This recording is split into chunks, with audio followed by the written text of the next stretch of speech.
Nasa 13 bahay ang naabo sa sumiklab na sunog sa barangay Dulho sa Cebu City. Ang ilan sa mga nasunugan ay hindi pa nakakabangon sa mga nagdaang bagyo at lindol. May extras report si John Aroa ng News 5 Visayas.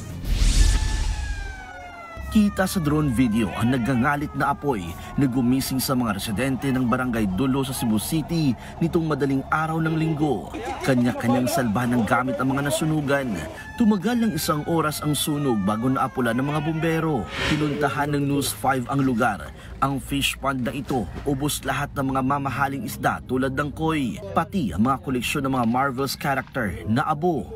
Sabi ko nga, tayo magawa kasi yun na, nangyari na yun.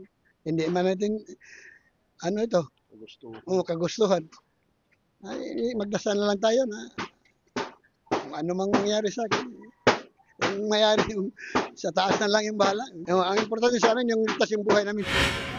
Ang bahay ni Joshua kung saan nagsimula ang sunog, tanging hagdan na lang ang natira. Posibleng faulty wiring ang naging mitsa ng apoy.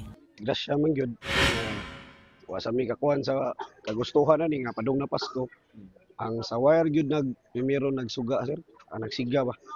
Nya diha takap sa among atop, ang wire sa live wire na mo sa silingan, nahog siya kanang wire diha sa silingan na tap sa among atop. Mo to diha nag-spark primero sa atop namo.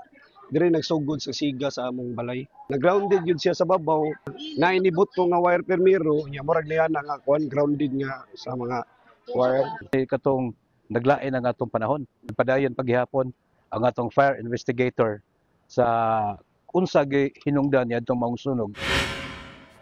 Karamihan sa mga nasunugan di pa nakakabangon sa nagdaang bagyo at lindol sa probinsya. Walang naiulat na nasaktan pero umabot sa 13 bahay ang naabo. 22 pamilya ang apektado. Nagbabalita mula sa frontline, John Aroa, News 5. Mga kapatid, Ruth Cabalco, para sa mabilis na pasada ng mga balitang dapat niyong malaman, mag-follow at mag-subscribe sa social media pages ng News 5.